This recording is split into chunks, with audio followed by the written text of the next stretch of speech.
Buenas tardes, por aquí su tutora influencer. Vamos a ver un video sobre la distribución de frecuencias para datos agrupados. Primero tenemos que saber qué es una tabla de frecuencia. Pues una tabla de frecuencia es una tabla donde podemos organizar, distribuir según la frecuencia. Es decir, es una tabla, es un cuadro donde se va a registrar todos los datos estadísticos que se encuentran de manera dispersa. Esto con la finalidad de que haya un orden y visualmente podamos hallar dónde encuentran cada uno de los datos. Hay diferentes tipos de frecuencia. Primeramente, tenemos la frecuencia absoluta, que no es más que el número de veces que se repite un dato dentro de un conjunto de datos. Se representa como FI, F minúscula, hay que estar pendiente de ese detalle, y es eso, pues, es el número de veces que aparece un dato. Tenemos la frecuencia relativa. Se calcula de la siguiente manera. La frecuencia absoluta entre el total de frecuencias. Y está la frecuencia absoluta acumulada, que no es más que una suma progresiva de las frecuencias absolutas. Al final de la frecuencia acumulada debe dar la cantidad de datos,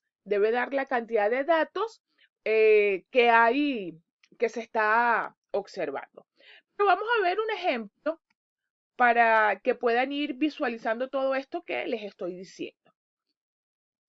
Se toma una muestra de peces de cierta especie, se miden sus longitudes en centímetros, nos dan esta cantidad de datos. En total son...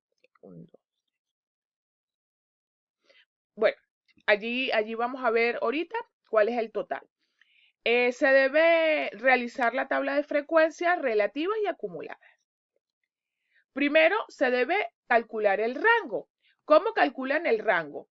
En las observaciones que les doy, van a tomar el dato mayor menos el dato menor. Seguidamente, vamos a calcular el número de intervalos, que se calcula por la fórmula de Sturge. No es más que 1 más 3,322 logaritmo de n. La n es la cantidad de datos que tenemos, en nuestro caso 24. Al calcular esto, pendiente en lo siguiente. Primero calculan el logaritmo del 24. El resultado se multiplica por 3,322 y a ese resultado se le suma 1. En este caso particular da 5,585. Aproximadamente eso es 6. Luego se calcula la amplitud de los intervalos. En este caso sería el valor del rango entre el valor del número de intervalos. Entonces sería 3 entre 6, que en nuestro caso da 0,5. Con esto yo me dedico ahora a armar los intervalos. Acá ya están expresados los intervalos. Pero ustedes se preguntarán cómo calculó los intervalos. Pues les digo la forma. Primero empiezan con 5,42, que es el dato más bajo de la tabla. A ese 5,42 yo le voy a sumar la amplitud, que en este caso es 0,5. Eso me da 5,92. Para comenzar el segundo intervalo, yo aumento en 0,01, ¿sí? Para que empiece en el siguiente número, 5,93. Hago el mismo procedimiento que el anterior, le sumo el 0,5. Me da el segundo intervalo hasta 6,43. Vuelvo a hacer el mismo procedimiento, le sumo 0,01, me da 6,44, sumándole el 0,5 y así sucesivamente se van armando los intervalos.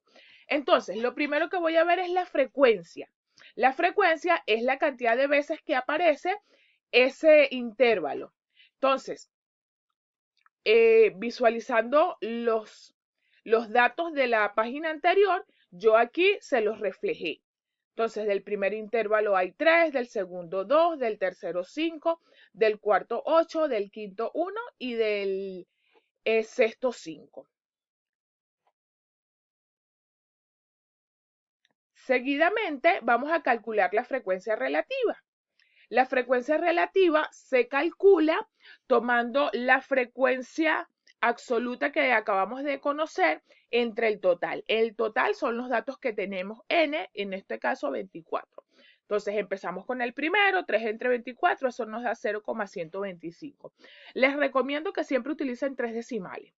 Luego van con el segundo, 2 entre 24 le da 0,083. Y así sucesivamente van a ir calculando su frecuencia relativa. Vamos ahora con la frecuencia acumulada. Entonces, empezamos. La frecuencia acumulada se expresa en una F pero mayúscula. Entonces se toma, la primera siempre es el primer valor de la frecuencia, que en este caso es 3. Para calcular la del segundo intervalo, sumas ese 3 con el valor de la frecuencia absoluta del segundo intervalo, que en este caso es 2. Se suma y da 5. Luego vas con la tercera, 5 más 5 y da 10. Luego vas con la cuarta, 10 más 8 y da 18. Lo que lleva a que la última nos debe dar el total de datos, que en este caso es 24. Finalmente, la frecuencia relativa acumulada, la frecuencia acumulada relativa, se toma la frecuencia acumulada entre el total, que es 24. Y así vamos calculando cada uno de estos. 3 entre 24, 5 entre 24. Y la última siempre nos va a dar 24 entre 24, es decir, el último valor de n y debe dar 1. Vamos con la marca de clase. La marca de clase no es más que un promedio de los intervalos. Entonces, tomamos límite inferior del intervalo, le sumamos el límite superior del intervalo y lo dividimos entre 2. Entonces, 5,42 más 5,92 entre 2 nos da 5,67. Vamos con el segundo intervalo, 5,93 más 6,43 entre 2 nos da 6,18 y así sucesivamente. Muy bien, esto es el resultado de una tabla de frecuencia, empezando con la frecuencia absoluta, frecuencia relativa, frecuencia acumulada relativa y la marca de clase. Espero hayamos comprendido cómo se hace una tabla de frecuencias. Se despide su tutor de influencia.